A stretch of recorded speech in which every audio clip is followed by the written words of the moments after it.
வணக்கம், நான் உங்க friend Jaya Srinivasan. Welcome to veggies recipe. நம்ம வெஜ்ஜீஸ் ரெசிபி கிச்சன்ல மாலை பட்சத்துக்கான பலகாரம் ரெசிபிஸ் நம்ம பார்த்துட்டு இருக்கோம். அந்த வரிசையில டே 10க்கான பலகாரம் நம்ம இன்னைக்கு பார்க்க போறோம்.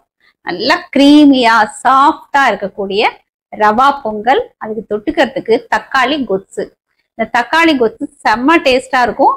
நம்ம ஆல்ரெடி கொத்து பொடி பண்ணிருந்தோம், அந்த வீடியோவோட நான் அப்லோட் பண்ணிருக்கேன். நீங்க எல்லாரும் பார்த்திருப்பீங்கன்னு நான் நினைக்கிறேன். யாராவது மிஸ் பண்ணிருந்தீங்கன்னா அதோட லிங்க்கும் நான் டிஸ்கிரிப்ஷன்ல கொடுக்குறேன், நீங்க பாருங்க. இந்த ரவா பொங்கலுக்கும் இந்த தக்காளி கொத்து இனிப்பு, புளிப்பு, காரம் எல்லா சுவையும் கலந்து இருக்கிறதுனால பர்ஃபெக்டா மேட்ச் ஆகும். ஃபர்ஸ்ட் டைம் சேனலை பாக்குறீங்கன்னா ப்ளீஸ் சப்ஸ்கிரைப் பண்ணுங்க. பெல் ஐக்கானை கிளிக் பண்ணி ஆல் ஆப்ஷன் கொடுத்துட்டீங்கன்னா நான் போடக்கூடிய எல்லா வீடியோஸும் குவிக்கா உங்களுக்கு ரீச் ஆகும்.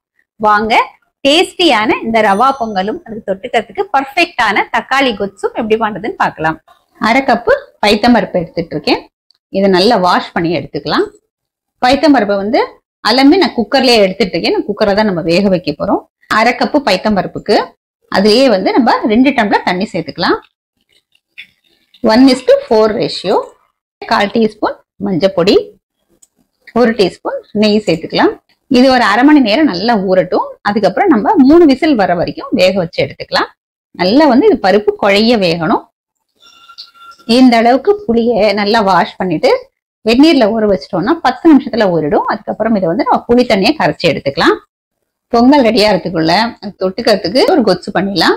ஸ்டவ்ல ஒரு கடாய் வச்சுட்டு 2 டேபிள் ஸ்பூன் எண்ணெய் சேர்த்துப்போம். எண்ணெய் சூடானதும் 1/4 டீஸ்பூன் வெந்தயம், 1 டீஸ்பூன் கடுகு, வெந்தயம் நல்லா பொரிஞ்சு வந்ததும் 1 டீஸ்பூன் உளுத்தம்பருப்பு, 1/2 டீஸ்பூன் ஜீரகம், 1/2 டீஸ்பூன் பெருங்காயம், 2 பச்சை மிளகாயை ஸ்லிட் பண்ணி சேர்த்துக்கலாம். கொஞ்சம் கருவேப்பிலை, 1 இன்ச்சு இஞ்சியை தோல் சீவிட்டு பொடி பொடியா கட் பண்ணிருக்கேன். எல்லாத்தையும் நல்லா வதக்கி விட்டுக்கலாம். இஞ்சி பச்சை மிளகாய் எல்லாமே நல்லா வதங்கணும். இஞ்சி பச்சை மிளகாய் எல்லாமே நல்லா வதங்கியாச்சு. நல்ல பழுத்த தக்காளியா 4 தக்காளி மீடியம் சைஸ்ல இருக்கிறது பொடி பொடியா கட் பண்ணிருக்கேன். தேவையான அளவு உப்பு, 1/4 டீஸ்பூன் மஞ்சள் பொடி. தக்காளி பச்சை வாசனை போய் நல்லா வதங்கட்டும். தக்காளி பாருங்க பச்சை வாசனை போய் நல்லா வதங்கியாச்சு. கொஜ்ஜு பொடி 1/2 டீஸ்பூன் சேர்த்துக்கலாம். இதை நல்லா மிக்ஸ் பண்ணி விட்டுப்போம். இந்த கொஜ்ஜு பொடி கொஞ்ச நாளைக்கு முன்னாடி நம்ம சேனல்ல நான் அப்லோட் பண்ணியிருந்தேன். அதே பொடியை தான் நான் அப்போ இதை தக்காளி கொத்துக்கு சேர்த்திருக்கேன். இந்த கொத்து பொடி இல்லைன்னா சாம்பார் பொடி கூட சேர்த்துக்கலாம். ஆனா இந்த கொத்து பொடி சேர்க்கும் போது இந்த டேஸ்ட் ரொம்ப நல்லா இருக்கும். இது கொஞ்சம் நல்லா வதங்கட்டும். இந்த பொடியோட பச்சை வாசனையும் போகட்டும். கொத்து பொடி பச்சை வாசனை போய் நல்லா வதங்கி எண்ணெய் பிரிஞ்சு வர ஆரம்பிச்சாச்சு. இதெல்லாம் நம்ம கரைச்சி வச்சிருக்கிற புளி தண்ணியை சேர்த்துக்கலாம். ஒரு கட்டி வெல்லம் சேர்த்துக்கலாம். நம்ம பொடி பண்ணோம் அப்படின்னா 1 டேபிள் ஸ்பூன் அளவுக்கு இருக்கும். புளி தண்ணி பச்சை வாசனை போக அது நல்லா கொதிச்சு வரட்டும். இந்த ஸ்டேஜ்ல உப்பு காரம்லாம் செக் பண்ணிக்கோங்க. ஒருவேளை கம்மியா இருந்தது அப்படின்னா நம்ம சேர்த்துக்கலாம். பாருங்க நல்லா கொதிக்க ஆரம்பிச்சாச்சு. ஒரு தடவை மிக்ஸ் பண்ணி விட்டுடுவோம். ஸ்டவ் ஃப்ளேமை சிம்ல வச்சுட்டு ஒரு மூடியை போட்டு மூடிடலாம். இது நல்லா கொதிச்சு எண்ணெய் பிரிஞ்சு வரட்டும். பாருங்க ஒரு 5 நிமிஷத்துக்கு நல்லா கொதிச்சாச்சு. எண்ணெய் பிரிஞ்சு வந்திருக்கு பாருங்க. கன்சிஸ்டன்சியும் இந்த பொங்கலுக்கு கரெக்டா இருக்கு. இன்னும் கொஞ்சம் நீர்க்க வேணும் அப்படின்னா நம்ம கொஞ்சம் தண்ணி கூட சேர்த்துக்கலாம். கொஞ்சம் ஃப்ரெஷ்ஷான கொத்தமல்லியை பொடியா கட் பண்ணி சேர்த்துக்கலாம். இப்ப ஸ்டவ் ஆஃப் பண்ணிட்டு தக்காளி கொத்தை நம்ம சர்விங் பவுலுக்கு மாத்திப்போம். ஸ்டவ்ல ஒரு கடாய் வச்சுட்டு 1 டேபிள் ஸ்பூன் நெய் சேர்த்துக்கலாம். நெய் சூடானதும் 1 கப்பு ரவா, பாம்பே ரவா சொல்லுவோம் இல்லையா, நம்ம உப்புமாவுக்கெல்லாம் யூஸ் பண்ணுவோமே, இதை நல்லா வாசனை வர வரைக்கும் வறுத்துக்கணும். வெயிட்ல பார்த்தோம் அப்படின்னா இந்த ரவா 100 கிராம் இருக்கு. ரவா பாருங்க நல்லா வறுபட்டாச்சு. நல்ல ஒரு மணமும் வருது. இதுல இந்த ரவா பொங்கலுக்கு தேவையான உப்பு சேர்த்துக்கலாம். 1 கப்பு ரவைக்கு 3.5 கப்பு அளவு தண்ணி நல்லா கொதிக்க வச்சிருக்கேன். இந்த தண்ணியை விட்டுடலாம். இப்படி ஓரத்துல இருந்து விடுவோம். ஒரு கையால விட்டுட்டே ஒரு கையால நல்லா மிக்ஸ் பண்ணிக்கலாம். நம்ம நெய்யில வறுத்ததுனால கட்டி தட்டாது.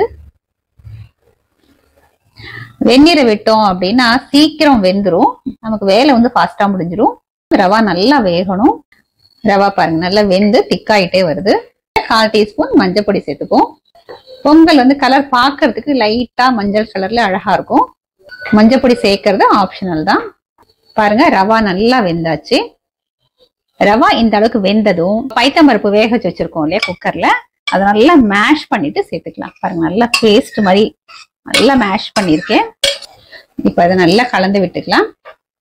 ஸ்டவ் ஃப்ளேம் சிம்ல வச்சுக்கோங்க, இல்லைன்னா அடி பிடிச்சிரும்.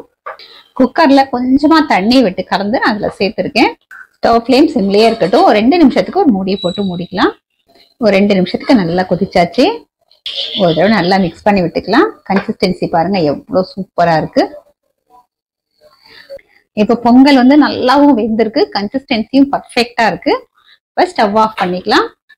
ஒரு மூடியை போட்டு மூடிடுவோம். நம்ம பொங்கலுக்கு தாளிச்சிடலாம். 2 டேபிள் ஸ்பூன் நெய் சேர்த்துப்போம். இதோட 1 டேபிள் ஸ்பூன் அளவுக்கு எண்ணெய் சேர்த்துக்கலாம். கொஞ்சம் எண்ணெய் சேர்த்துட்டோம் அப்படின்னா நெய் வந்து இறுகாம அப்படியே இருக்கும். நெய் சூடாயாச்சு. 1/2 டீஸ்பூன் மிளகு நல்லா ஃப்ரை பண்ணிக்கலாம். கொஞ்சம் முந்திரி பருப்பு லேசா கோல்டன் கலர் வர்ற வரைக்கும் வறுத்துப்போம். 1 இன்ச் இஞ்சி தோல் சீவிட்டு பொடி பொடியா கட் பண்ணிருக்கேன். ஒரு பச்சை மிளகாயை 2ஆ உடைச்சு போட்டுக்கலாம். 1 டீஸ்பூன் ஜீரகம், கொஞ்சம் தாராளமா கருவேப்பிலை. ஸ்டவ் ஃப்ளேம் சிம்பிளா வச்சுட்டு எல்லாத்தையும் நல்லா ஃப்ரை பண்ணிக்கலாம். இஞ்சி நல்லா வதங்கட்டும். முந்திரி நல்ல நிறம் மாதிரி வந்தாச்சு. இஞ்சியும் நல்லா ஃப்ரை ஆயாச்சு. இதுல 1/2 டீஸ்பூன் பெருங்காயம் சேர்த்துப்போம். பொங்கல்ல வந்து பெருங்காய வாசனை தூக்கலா இருந்தா நல்லா இருக்கும். இப்ப இந்த பொங்கலை வந்து நம்ம தாளிப்புல சேர்த்துலாம். நல்ல குழைவா ஃபர்ஸ்ட் கிளாஸா இருக்கு. இப்ப நல்லா மிக்ஸ் பண்ணி விட்டுப்போம்.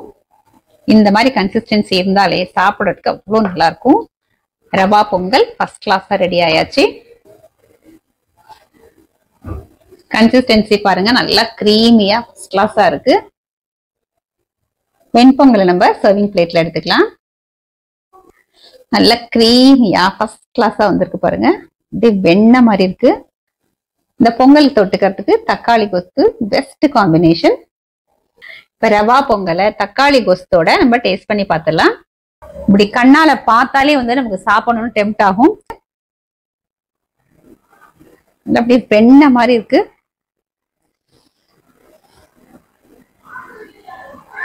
பிரமாதமா இருக்கு. பொங்கல் வந்து அவ்வளோ கிரீமியா இருக்கு. இந்த தக்காளி கொத்து தொட்டு சாப்பிடும் போது இந்த வாயில போடாம தானா வழுக்கிட்டு உள்ள போகுது. கொச்சுமே வந்து ரொம்ப பர்ஃபெக்டா எல்லா டேஸ்டும் நல்லா பேலன்ஸ் ஆயிருக்கு. கொச்சு பொடி போட்டு பண்ணதுனால நல்ல டேஸ்ட், பிளேவர், அந்த கன்சிஸ்டன்சியுமே நமக்கு கிடைச்சிருக்கு. நம்ம பச்சரிசியில பொங்கல் பண்ணா கூட அது வேகிறதுக்கெல்லாம் கொஞ்சம் லேட் ஆகும். ரொம்ப சீக்கிரம் வந்து இறுகவும் ஆரம்பிச்சிடும். ஆனா இந்த ரவா பொங்கல் வந்து நான் அந்த தண்ணி அளவு கூட சொல்லியிருக்கேன் பாருங்க. அந்த மாதிரி நம்ம பண்ணும்போது கொஞ்சம் நேரம் ஆனா கூட அவ்வளவு சீக்கிரம் இறுகி வராது. ரவா அப்படிங்கறனால ரொம்ப குவிக்காவும் வெந்துரும். நம்ம சாப்பிட்டதுக்கு அப்புறம் கூட லைட்டாவும் இருக்கும். நம்ம இந்த பொங்கலோட சாம்பார் பண்றதோட இந்த மாதிரி ஒரு கொச்சு பண்ணோம்னு வச்சுக்கோங்களேன், இந்த டேஸ்ட் வந்து ரொம்ப நல்லா இருக்கும். அரிசி சேர்க்காத பலகாரம் அப்லோட் பண்ணுங்க அப்படின்னு சொல்லி கமெண்ட்ல கேட்டிருந்தீங்க. அவங்களுக்கு வந்து இந்த ரவா பொங்கல் ரொம்ப யூஸ் ஆகும். இதே மாதிரி இதே மெத்தட்ல இதே அளவுகளோட இந்த மாலைய பட்சத்துக்காகட்டும் இல்ல அதுக்கப்புறம் கூட இந்த ரவா பொங்கல், தக்காளி கொச்சும் நீங்க ட்ரை பண்ணி பாருங்க. அட்டகாசமா வரும். ட்ரை பண்ணி பார்த்துட்டு எப்படி வந்ததுன்னு கமெண்ட்ல சொல்லுங்க. லைக் பண்ணுங்க, உங்க ஃப்ரெண்ட்ஸ் அண்ட் ஃபேமிலியோட ஷேர் பண்ணுங்க. இன்னொரு மாலை பட்ச ரெசிபியோட நாளைக்கு நான் உங்களை மீட் பண்றேன். தேங்க்ஸ் ஃபார் வாட்சிங்.